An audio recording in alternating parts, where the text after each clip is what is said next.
What if I told you that one man, once a thief, a liar, and a prisoner, became the father of over 10,000 orphans, traveled the world preaching the gospel without asking for a single penny, and proved that God still answers prayer? His name was George Müller, a man who dared to live by faith, who built orphan homes without loans or fundraisers, and who recorded thousands of miraculous answers to prayer. In a time of spiritual doubt and social despair, George Müller's life became a living testimony that God is real, God is faithful, and prayer still moves mountains. This is not just a biography, it's a journey of trust, transformation, and timeless truth. Stay with us as we walk through the extraordinary story of a man who trusted in God and was never disappointed.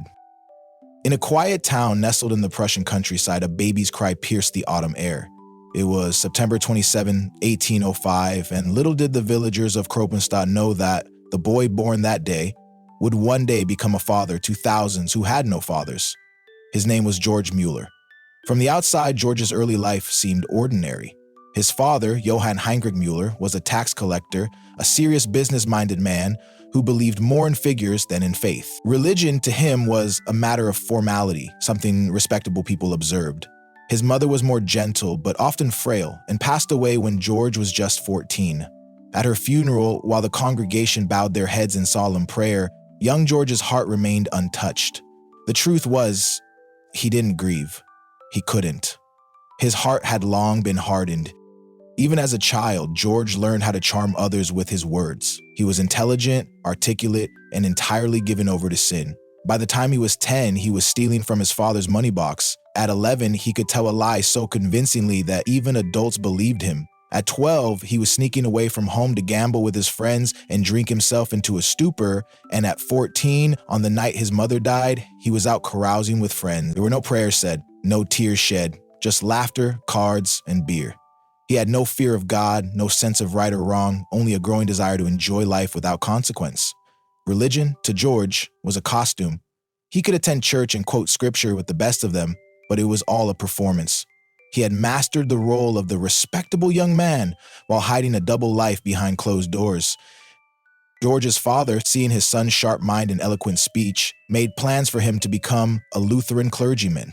Not out of any spiritual conviction, but because it was a profession with a steady income, social prestige, and a secure future. Becoming a minister was, in his father's eyes, simply a good career move. So George agreed. He entered the cathedral classical school at Halberstadt, where he studied theology, Latin, and Greek. He was now officially training for the ministry, but his heart remained far from God. His talent only served to make his deception more convincing. Professors liked him, classmates admired him, but no one saw the truth. When George moved to the University of Halle, things spiraled further. He lived with reckless abandon, drinking, gambling, and spending money that didn't belong to him. He lied to professors, forged excuses, and manipulated friends. On one occasion, he borrowed money from a close friend by pretending to have an emergency, then used it to fund a weekend of wild living. It was all a game to him, a life built on lies and charm, but the game couldn't last forever. Eventually, the consequences caught up with him. He was arrested and thrown into jail for fraud. There, locked behind bars in a dark cell, George had time to think but not to repent. He wept bitterly, but not over his sin. He wept because he had been caught, because his pride was wounded, because the life of comfort and admiration he had envisioned for himself now seemed to be slipping through his fingers. When a friend intervened and secured his release, George returned to university and picked up right where he left off. His heart remained unchanged. He was still the same gifted, charming, and thoroughly lost young man. But what George didn't know, what no one around him could see, was that God had not given up on him. Hidden behind the veil of George's rebellion was a divine plan. A quiet, relentless grace was already pursuing him. A seed of purpose was buried beneath his failures, waiting for the day when it would take root and grow. George Müller had fooled everyone. Everyone but God. It was a cold evening in November 1825. George Müller, now 20 years old, was a university student in Halle, still playing the role of a theology student by day and a pleasure seeker by night. He had grown even more skilled in deception. Professors admired his academic excellence and his peers envied his charisma. But behind the impressive exterior, he was as empty as ever. That evening, George had other plans. He had arranged, as usual, to meet some friends at the tavern. Cards, drink, laughter. It was the rhythm of his life. But before he could leave, a friend knocked on his door with an unexpected invitation.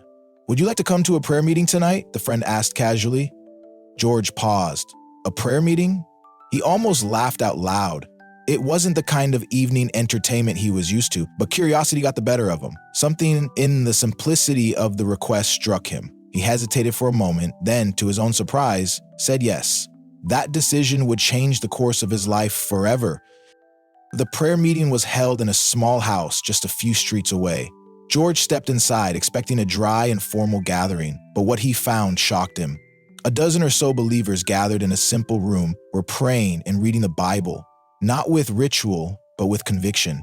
There were no polished sermons, no lofty theology, no theatrical display, just sincerity, passion, a deep reverence for God. They sang hymns from the heart. They prayed as if God were right there in the room. And when one man opened the Bible to read, George felt as if the words were directed straight at him. That night, for the first time in his life, George Müller saw the difference between religion and relationship. These people weren't performing, they weren't pretending, they believed. They truly knew the God they were talking to. George returned to his room, shaken. He couldn't sleep. He couldn't distract himself with drink or laughter or books. He lay awake, replaying the prayers he had heard, the scriptures that had been read. Something had pierced his soul. Something had broken through the carefully built shell around his heart. For the first time, George saw himself clearly, not as a clever student or a future clergyman, but as a lost sinner in need of grace. He remembered every lie, every theft, every empty prayer, and felt the weight of them pressing down on him. He opened the Bible, truly opened it for the first time, not as a textbook, but as a desperate man seeking light. The words of Jesus, once dismissed, now burned into his soul. "I am the way, the truth, and the life. No man cometh unto the Father but by me." John 14:6. From the moment George Müller rose from his knees that night, everything changed. Gone was the old ambition to be a minister for money or reputation. In its place burned a quiet but fierce desire to know God, to serve Him, to live a life that was real. He did not want to merely study theology anymore, he wanted to live it. The scriptures that once felt distant now seemed alive. Passages he had read 100 times as academic exercises now spoke directly to his heart. George began to read the Bible each morning, not out of duty, but because he couldn't stay away. The word became his daily bread, and prayer on just empty words became his lifeline. He found himself on his knees constantly, speaking to God as one speaks to a dear friend.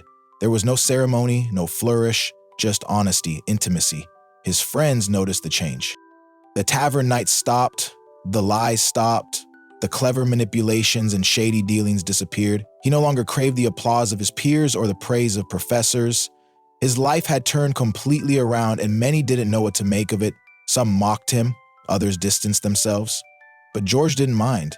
He had found something greater, someone greater, and he was willing to give up anything to follow this Jesus who had forgiven him so freely. With renewed purpose, he threw himself into his studies, not for pride, but because he wanted to be a faithful servant. He longed to preach the truth, not for a salary, but to see others come to know Christ as he had. Soon his passion turned outward. He began visiting the sick in hospitals. He taught Bible studies to poor children in the slums. He would walk for hours just to reach someone who needed encouragement or prayer. This was a different George Müller humbled, quiet, kind, and joyful. But the more he read the Bible, the more he felt uneasy about one thing: his plans for the future. His father still expected him to become a wealthy Lutheran clergyman. The path was paved, a comfortable parish, a good salary, respectability. But George could no longer follow that road. He felt called to something deeper, something more, surrendered. He soon met other believers who thought the same. One of them introduced him to a mission society that supported gospel work in far-off lands. As George listened to stories of men and women giving up everything for Christ, something stirred inside him. He began to pray, "Lord, not my will, but yours be done. Send me wherever you choose." The response came quietly, but unmistakably. He was not to pursue wealth. He was not to take a paid parish position just for comfort. Instead, he was to trust God for every need. No fixed salary, no appeals for money, just faith. It sounded impossible, but but George believed. In 1828, he took a bold step of obedience. He left behind the Lutheran state church system and joined a small group of believers who gathered simply, without ceremony, and with the Bible as their only authority. Together, they sought to live like the early church, devoted to prayer, the breaking of bread, and helping one another. Then came another milestone. He was offered a chance to preach. George stood behind the pulpit trembling, not because he feared public speaking, but because he was overwhelmed by the weight of the message. For the first time, he wasn't delivering a sermon for applause or a grade. He was speaking as a man redeemed by grace. As he preached, the room grew quiet. People listened. Hearts were moved. It was just the beginning.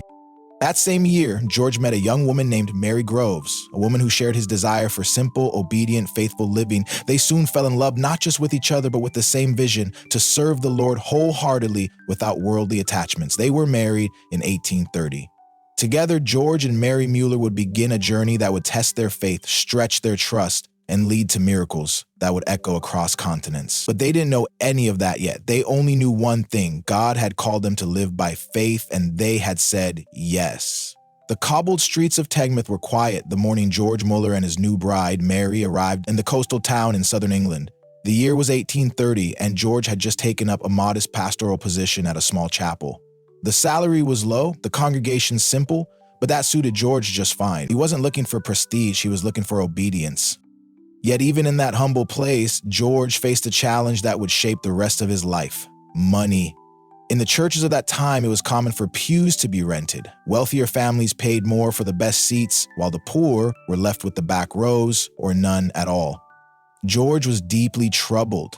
How could he preach the gospel freely when the very seating arrangement created division among believers? He made a radical decision. He announced to the congregation that he would no longer accept a fixed salary, nor would he collect rent for pews. Instead, a simple wooden box would be placed at the entrance of the chapel. Anyone who felt led by God could give, and if nothing was given, then he and Mary would go without. People were stunned. Some thought he was foolish. Others admired his boldness. But George wasn't doing this to impress anyone. He had been reading the scriptures and had become convinced that a servant of God should never look to man for provision, but to God alone. He would not beg. He would not scheme. He would pray. And that's what he did. Each morning, George rose early to seek God in prayer. He brought every need before him: food, rent, clothing, and even the smallest concerns. Often money would run out. There were days when their cupboards were nearly bare, yet without fail, at just the right moment, an envelope would arrive, a visitor would knock, a coin would appear in the box. Time and again, God provided. This rhythm of faith became the foundation of George and Mary's life together. Soon they moved to Bristol, where George was invited to co-pastor the Gideon Chapel. There, the same principles continued: no salary, no pew rents, no appeals for money, just quiet, confident dependence on God through prayer. It was in Bristol that George's eyes were opened to a new and growing need, one that would soon consume his heart entirely: children. At the time, England was in the grip of poverty. The Industrial Revolution had changed everything. Families flooded into cities looking for work, only to find slums, disease, and hunger. Orphan children roamed the streets, begging for bread, sleeping under bridges, and stealing just to survive. Like Bridge George's heart. One morning in 1835, while reading Psalm 81:10, "Open thy mouth wide and I will fill it," George felt a deep conviction. It was as if God was whispering to him, "Ask for something greater." He did. He asked God to help him build an orphan home. Not just to feed and house children, but to prove to the world that God still hears and answers prayer. It was a bold request. He had no money, no building, no staff, not even a single child, but he had faith. George did not campaign. He did not print brochures or host fundraisers. He simply knelt beside his bed and asked God to provide, and provision came. A few days later, a small donation arrived, then another, and another. A woman offered her time, a man sent a table, someone else brought blankets. Within weeks, George had enough to rent a house on Wilson Street. In March 1836, the doors of the first Müller orphan house opened. It welcomed 30 girls who had been living on the edge of survival. George wept with joy. It wasn't just about shelter or food. It was about showing the world what God could do when a man trusted him completely. More children came. Soon, the house overflowed. Then a second was opened, then a third. Each step came with fresh needs and fresh prayers, but George never flinched. He would never go into debt. He would never ask anyone for money. When they had needs, he prayed. When they lacked food, he prayed. When there were unpaid bills, he prayed. And God answered again and again. Over time, these homes would grow to house thousands of orphans. But in these early days, George Müller was not thinking about scale. He wasn't dreaming of legacy. He was simply living one day at a time by faith. And faith, he found, was more than enough. One morning, there was nothing in the pots. No bread, no milk. Not even a crust of yesterday's loaf remained in the pantry. The cupboards were bare. The house mother looked at George Müller with quiet worry. "There is nothing to give them," she said, "and no money to buy anything." George didn't flinch. "Put the plates on the table," he said calmly. The woman stared at him. "Sir, set the plates. God will provide." And so, with trembling hands, she did. Bowls and spoons were laid out. The children, dressed in their simple uniforms, filed into the dining room, their faces cheerful, unaware of the emptiness behind the scenes. George stood at the head of the table and offered thanks out loud, boldly, sincerely, for the food they were about to receive. The children closed their eyes. "Dear Father," he prayed, "we thank you for what you will give us to eat. You know our need, and we trust you. Amen." As he finished, there was a knock at the door. It was the baker. "Mr. Moore," he said, slightly out of breath, "I couldn't sleep last night. Something told me you might need bread this morning, so I got up at 2 o'clock and baked an extra batch. May I bring it in?" George smiled. "Yes, please do." Moments later, another knock. The milkman stood outside, frustrated but not angry. His cart had broken down right in front of the orphan house. "The milk will spoil before I can fix the wheel," he said. "Would you like some for the children?" George's heart overflowed with silent praise. Bread and milk, just in time. Just in time. The stories were countless. Like the day a wealthy woman passed away unexpectedly and left a portion of her estate to the orphans. George had never met her. She had read about the work in a newspaper and decided to support it in her will. The gift arrived just hours before the bills were due, or the time George knelt in his study asking God to provide funds for winter coal. It was bitterly cold, and the stores were nearly empty. As he prayed, a visitor arrived at the front door. He had been walking by when he suddenly felt compelled to stop and give a donation. "I don't know why," the man said, "but I couldn't pass by." George smiled. He knew why. Sometimes the answers came quickly. Sometimes he waited weeks, but the answers always came. Visitors traveled from as far as America and India to witness the orphan homes. They wanted to know how it worked, what business model sustained it, what secret fundraising tactics George used. He would lead them through the halls, past rows of tidy beds and neat classrooms, then into his small study where a warm Bible sat open beside a kneeling chair. "This," he would say, placing his hand on the scriptures, "is our method. This is our source." Some believed, others walked away shaking their heads, but those who stayed long enough would see what George saw: the power of a single prayer, not just to provide food and shelter, but to transform lives. Many of the orphans came to faith. They arrived hungry, abandoned, and ashamed, but they left clothed, educated, and grounded in the love of God. Some went on to become teachers, preachers, doctors, missionaries. They carried the lessons of Ashley down with them into the world, that God is real, that He is faithful, and that even the smallest life matters to Him. But the orphanage was just one part of George Müller's story. As he grew older, his burden for the church grew deeper. He saw a world full of Christians discouraged and doubtful, unsure whether God still worked in power, whether prayer really changed things, whether the Bible still mattered. He longed to tell them, yes, it does. So in 1875, at the age of 70, when most men were thinking of retirement, George Müller began something completely new. He became a missionary. He and his second wife, Susanna, for his beloved Mary had died years earlier, packed their bags and set out to preach around the world. Their goal was simple: to share the faithfulness of God and the power of prayer with anyone who would listen. They traveled to America, India, Australia, Japan, Canada, and across Europe. George preached in churches, chapels, schools, and public halls. Sometimes he spoke through interpreters. Sometimes he spoke to crowds of a few dozen, sometimes to thousands. Everywhere he went, he shared the same message: God is real. His word is true. Prayer works. You can trust Him. People listened. Hearts were stirred. Churches were revived. Young men and women gave their lives to missions, and wherever he went, someone always came up to him afterward, eyes full of tears, saying, "I didn't know you could trust God like that." Over the course of 17 years, George Müller traveled over 200,000 miles and preached to more than 3 million people. He never charged a fee, he never made demands, he simply showed up, opened his Bible, and spoke of what he had seen. He returned to England in 1892. He was 87 years old. His steps slower now, his beard a soft white, and his voice gentler, but his mind still sharp and his heart as full of faith as ever. He resumed light pastoral duties at the Bethesda Chapel, where he had ministered for decades. He still rose early in the morning for private prayer and Bible reading. He still kept a journal. He still prayed over every donation, every letter, every child. The orphanages were running smoothly, now cared for by trusted staff and successors he had trained. Thousands of children had grown into adulthood. Many wrote back to thank him, letters filled with gratitude and testimony. On March 9, 1898, George Müller awoke, prayed as he always did, and began preparing for a Bible meeting scheduled for that evening. He was 92 years old.